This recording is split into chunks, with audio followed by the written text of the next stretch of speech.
Il y a des moteurs qu'on n'oublie pas parce qu'ils sont les plus puissants ni les plus modernes, mais parce qu'ils racontent une époque, parce qu'ils vibrent encore dans la mémoire de ceux qui les ont poussés jusqu'à la zone rouge. Le moteur de la Peugeot 205 GTI, c'est exactement ça, une mécanique à taille humaine, un cœur en fente et en feu, dans une caisse de poche. Une époque où la performance se gagnait au régime, pas à coups de turbo ou d'électronique. Une époque où le conducteur faisait corps avec la machine, sans filtre, sans interface. On sentait chaque explosion sous le capot, chaque montée en régime et chaque hésitation de la pédale. Et tout commence au début des années 80 dans un contexte où Peugeot joue gros. La marque traverse une période difficile, les modèles vieillissent, les finances vacillent et la fusion avec Citroën a laissé des traces. Pour se relever, il faut un symbole, une voiture capable de redonner confiance, de rajeunir l'image de la marque. Ce symbole, ça sera la 205. Mais à sa naissance en 1983, la 205 n'a encore rien de sportif. C'est une citadine fine et bien dessinée, habile en ville et douce sur route. Jusqu'à ce que naisse une idée folle, en faire une bombe légère. Une voiture qui puisse rivaliser avec les Golf GTI et les R5 Alpine Turbo. Et pour ça, il faut un moteur digne de ce nom. Et c'est là que le fameux XU entre en scène. Le moteur XU, c'est l'arme de PSA pour équiper plusieurs gammes. Des berlines comme la 305, des coupés comme la 504 et bientôt des compacts énervés. Le bloc est en fonte, robuste et prévu pour durer. La culasse est en aluminium, plus légère, plus apte à encaisser les régimes élevés. Dans sa version XU 5J, il affiche 1580 cm3. On est sur un 4 cylindres en ligne à simple arbre à cam en tête, alimenté par une injection électronique Bosch L Jetronic. Une technologie pas banale pour une petite française au milieu des années 80. Au lancement de la 205 GTI 1.6, ce moteur développe 105 chevaux DIN. Puis en 1987, Peugeot revoit la cartographie et quelques éléments internes. Et ce pour tirer 115 chevaux à 6250 tours minute. Le couple grimpe aussi légèrement, mais plus que les chiffres, c'est la manière dont le moteur les délivre qui fait la magie. Le XU 5J est super carré, alésage de 83 mm,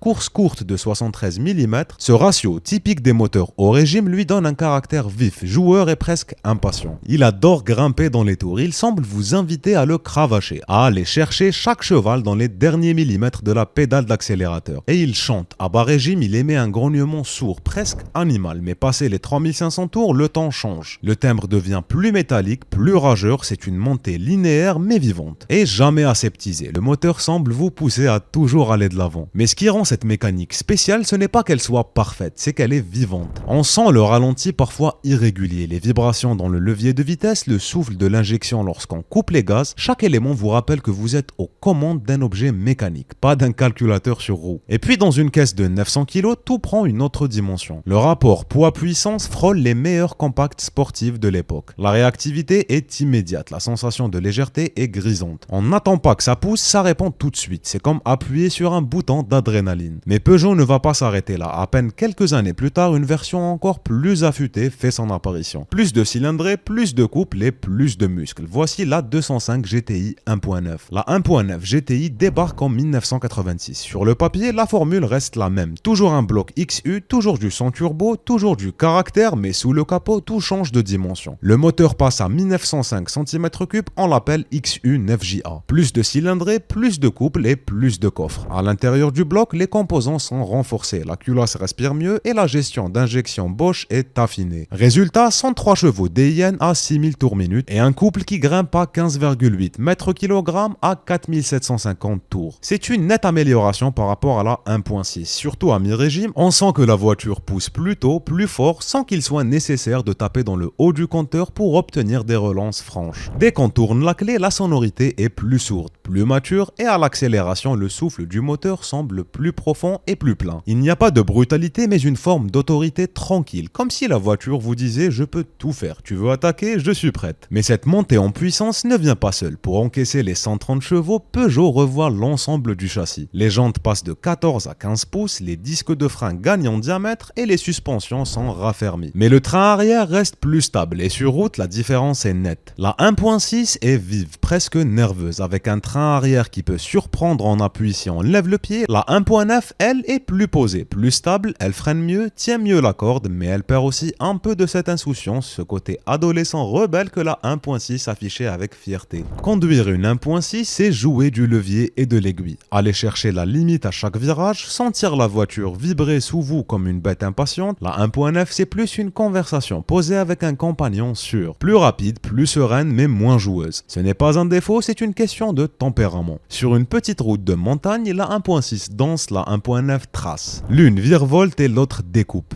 L'une est un rasoir affiné et l'autre est une lame large mais tranchante. Et dans les deux cas, le moteur est l'élément central. Il impose son rythme, sa sonorité, ses vibrations, il donne le temps de chaque virage et de chaque relance. La boîte a 5 rapports de type BE1 ou BE3 selon les années et parfois un peu accrocheuse à froid, mais elle participe à l'expérience. Elle vous oblige à être précis, les rapports sont bien étagés, la 5e n'est pas une surmultipliée paresseuse, c'est une vitesse encore capable de tirer fort, surtout sur autoroute allemande. Et même en ligne droite à vitesse stabilisée, le moteur ne dort jamais vraiment. Il ronronne, il vit, on le sent, là, prêt à répondre à la moindre pression sur l'accélérateur. Il n'attend qu'un signe pour repartir à l'assaut de l'horizon. Mais ce moteur, on ne l'a pas seulement adoré en sortie d'usine. Il a continué à vivre, à évoluer et à rugir dans des dizaines d'univers parallèles. Dans les mains des préparateurs, le bloc XU est devenu une base d'expérimentation infinie. Certains y voyaient un terrain de jeu, d'autres une mission sacrée. En sortie de boîte, on le trouvait déjà vif, mais avec un arbre à cam plus pointu, un allumage reprogrammé et un échappement libéré. Il devenait hargneux. La ligne inox, souvent montée maison ou achetée chez Deville ou Sebring. Cette dernière réveillait des aigus qu'on ne soupçonnait pas. Le moteur respirait mieux, hurlait plus fort, montait plus vite. Certains allaient plus loin encore. Culasse préparée, taux de compression revu, bielle allégé, on tutoyait alors les 150 voire 160 chevaux. Et ce, en atmosphérique. Le tout avec toujours ce bloc en fonte à la base increvable.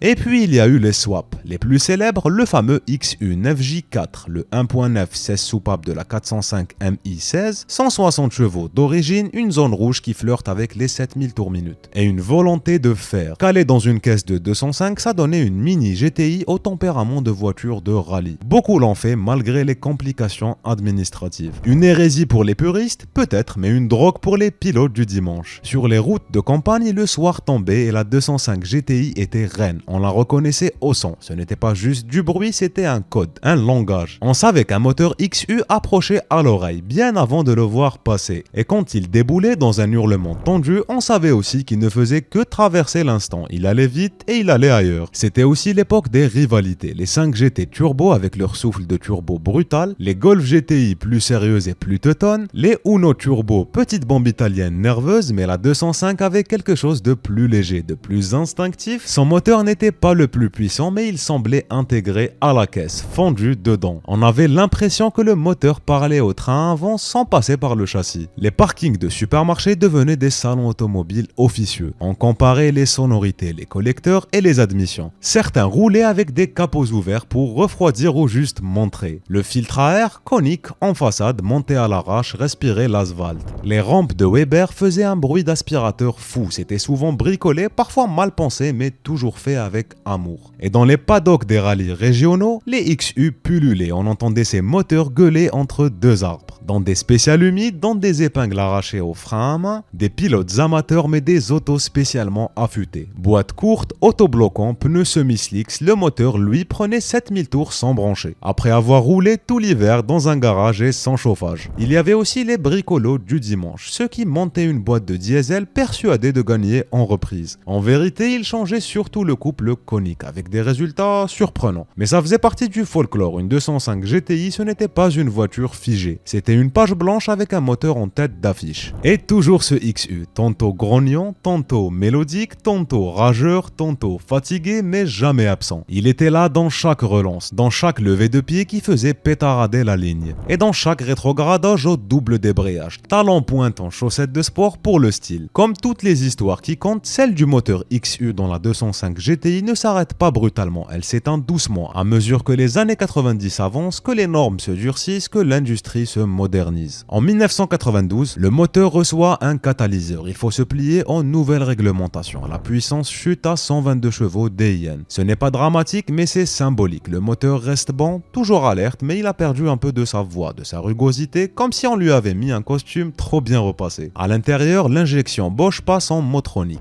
Plus précise, plus propre, elle efface les hésitations, les coups de chaud, les à-coups, mais elle efface aussi une partie du caractère. La 205 GTI continue malgré tout jusqu'en 1994. La dernière sort discrètement de chaîne, presque sans tambour. Mais dans le cœur des passionnés, elle ne partira jamais. Parce que ce moteur, ce bloc de fonte et d'âme a marqué une génération, et pas seulement sur la route. Il a été le moteur de la liberté, celui des premières vraies accélérations. Des trajets de nuit juste pour le plaisir, des copains à l'arrière qui rigolent quand on passe la troisième pied au plancher. Le XU a été le moteur des découvertes mécaniques, des mains sales, des joints de culasse refaits à la lumière d'une lampe halogène dans un garage gelé. Il a aussi été le moteur des premières vraies émotions automobiles. Pas parce qu'il allait vite, mais parce qu'il faisait ressentir les choses, parce qu'il transmettait. Ce n'était pas un moteur parfait, il chantait parfois, il vibrait, il avait des humeurs, mais il parlait, il racontait, il répondait. Et aujourd'hui encore, dans les rassemblements, dans les annonces un peu floues du Bon Coin, ou au détour d'un parking désert, il vit toujours. On l'entend rugir au démarrage, on le voit frémir sous un capot mal aligné, il y a toujours quelqu'un qui le règle au tournevis plat. À l'oreille, sans valise ni Bluetooth. Il vit aussi dans la mémoire des routes, des cols, des départementales et des zones industrielles désertes. Dans les souvenirs flous mais heureux. Dans ce moment où seul dans l'habitacle on écrase l'accélérateur juste pour le plaisir d'entendre le moteur hurler une fois de plus.